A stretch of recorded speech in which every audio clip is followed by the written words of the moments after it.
Allez, bonjour à tous. Alors, on continue notre petit passage en revue de mon matériel. Donc, parce que c'est vrai que j'avais tendance un petit peu à le montrer rapidement. Donc, j'ai décidé de prendre plus le temps de montrer un petit peu tout le matos 100 volts que je possède. Donc, là, dans les jours qui viennent, j'aurai un nouveau PDS à présenter d'une marque totalement inconnue. Donc, ça sera une bonne occasion, bien sûr, de faire une nouvelle vidéo. Donc, en attendant, je vais repartir sur un modèle que j'ai depuis un petit moment, que j'avais montré un peu rapidement, mais que du coup je vais montrer un peu plus en profondeur. C'est le Ronson 171. Voilà, Ronson. On le voit noté ici en bas. Voilà, Ronson 171. Alors, un modèle que beaucoup connaissent, qui n'est pas tout neuf. D'ailleurs, je crois qu'il n'est plus du tout fabriqué, celui-là. Moi, ceux-ci, je les avais reçus dans un état lamentable. Je mettrai des photos entre les passages de vidéo. Bon, faut que je les retrouve, mais normalement, je les avais. J'avais les photos de quand je les ai reçus qui étaient vraiment dans un état assez lamentable, on va dire. Il a fallu que je les repeigne. J'ai même changé les haut-parleurs parce qu'à l'origine, il y avait des Audax à l'intérieur. Audax qui étaient déchirés. D'ailleurs, c'est le haut-parleur qu'on voit dans la vidéo où je recolle la membrane, là. Donc, c'est celui-ci qui était à l'intérieur à l'origine. Donc ceux-ci, j'ai fait un échange en fait. Je les ai remis dans des anciens HP de plafond qui ne me servent à rien, pour ainsi dire. Et j'ai récupéré les HP de plafond qui, eux, tiens, j'en ai encore un d'ailleurs, ça permettra de le voir, voilà, qui eux sont parfaits. Voilà, c'est ceux-là. Qui sont en plus traités contre l'humidité et qui étaient en parfait état. Donc ceux-là, à l'origine, ils étaient dans des HP de plafond, voilà, bouillés. Donc celui-là, là, c'est celui qui se trouve là. Et celui-ci, parce que j'ai les deux. Celui-ci, le HP, c'était un ancien RB35 qui était foutu, qui est à l'intérieur. Donc c'est les mêmes, hein. C'est pratiquement le même haut-parleur. La membrane change un peu la couleur, mais c'est les mêmes, hein. C'est exactement la même soupe à l'intérieur. Voilà, donc là, bon, bah, je les ai bien repeints. Bon, là, il y a quelques petites taches dues au fait qu'ils sont dans mon garage, mais bon, ils sont quand même en meilleur état du jour où je les ai reçus. Donc là, on voit même que j'étais obligé de boucher. Il y avait un gros trou ici, donc j'ai remis du silicone. Donc comme ça, au moins, c'est étanche. J'en ai mis aussi sur les vis parce qu'il y avait des petites infiltrations. Donc c'était pas terrible, donc il a fallu que je refasse tout ça. Donc ça, c'est le système de serrage du haut-parleur à l'intérieur. Donc c'est une grande tige, je montrerai juste après, qui pousse en fait l'arrière du haut-parleur contre la grille. Donc on serre plus ou moins ici. Avec sur celui-ci, elle fonctionne encore. Par contre, sur l'autre, la vis est grippée. Donc, bon, heureusement, ça tient le haut-parleur. Donc, je n'ai pas eu besoin de bricoler. Donc, on voit la petite affiche. On la voit encore à peu près. Donc, rouge, blanc. Donc, rouge, c'est le commun, comme d'habitude. Blanc, 20 watts. Donc, on s'en fout au-dessus, c'est 50 volts, hein. Donc, nous, on part sur le 100 en dessous. Donc, 20 watts en blanc. 7 watts le câble bleu. Et 2,5 watts le câble jaune. Donc j'ai supprimé il y avait un câble vert aussi, j'ai supprimé, c'était le direct en 16 ohms, donc je crois du coup oui c'était des OHP 16 ohms. Donc ça j'ai supprimé, donc moi il n'y a plus que il n'est plus qu'en 100 volts.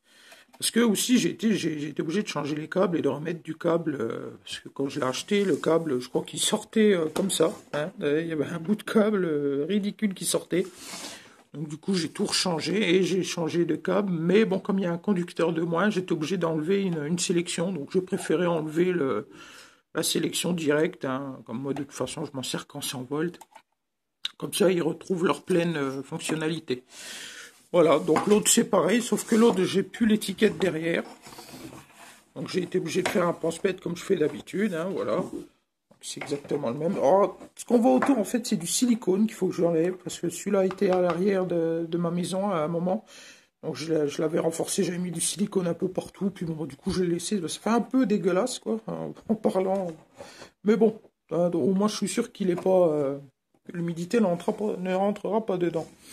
Donc l'ancien propriétaire avait même ajouté des prises HP, bah, ils avaient été bricolés, hein, vous voyez, il y a une prise HP là. cette prise-là, où j'ai laissé pour éviter d'avoir un trou, du coup, mais que j'ai déconnecté, qui ne sert plus à rien. Donc, je pense qu'ils s'en servaient en 8 ohms direct, en 16 ohms direct. Hein, donc, moi, j'ai supprimé ça, et j'ai laissé la fiche pour éviter d'avoir un trou.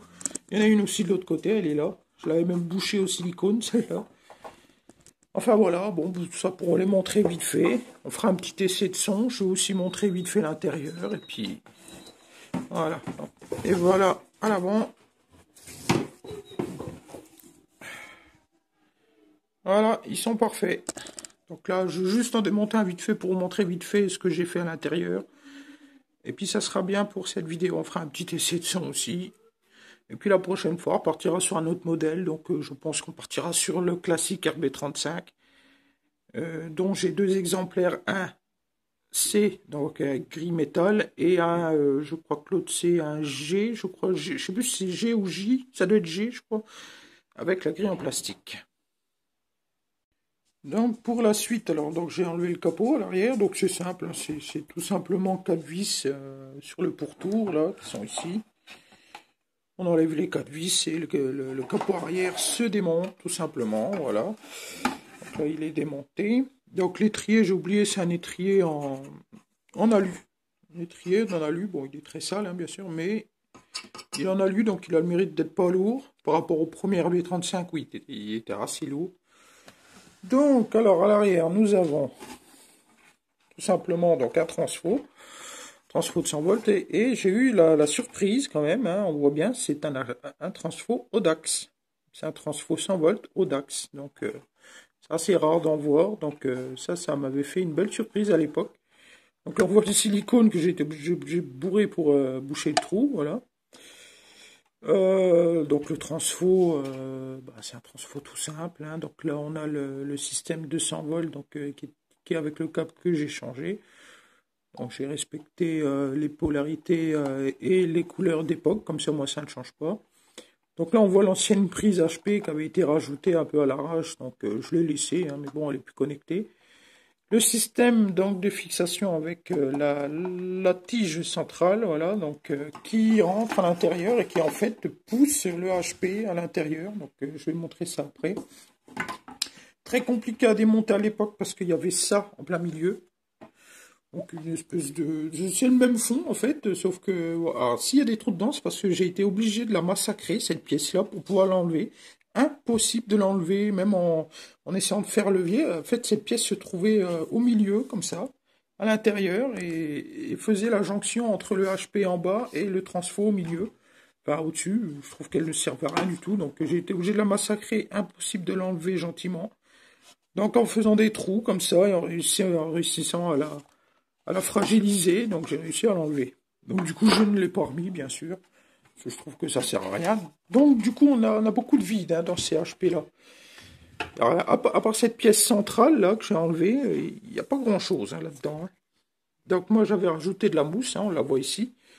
Et le HP qui tient simplement par la vis centrale. Voilà, donc on voit, c'est pratiquement le même HP. Donc je vais faire voilà, entre les deux. Sauf que bon, la membrane est un peu plus foncée. Bon, quelque chose presque exactement les mêmes. Hein. Et bon, celui-là est blanc à l'arrière, l'autre est noir à l'arrière, mais sinon c'est exactement les mêmes HP, c'est des HP Audax.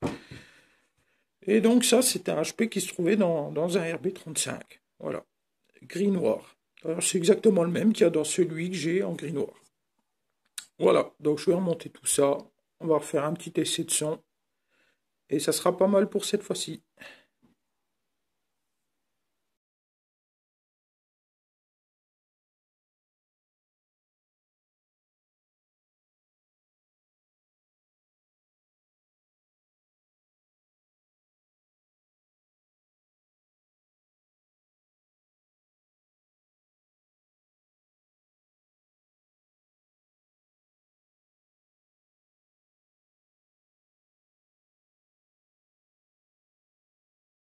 Voilà, alors j'ai décidé aussi un peu de changer un peu l'ampli. Donc là, cette fois-ci, c'est le PA1100. Donc, PA1100 qui va très bien. Pour l'instant, on va dire.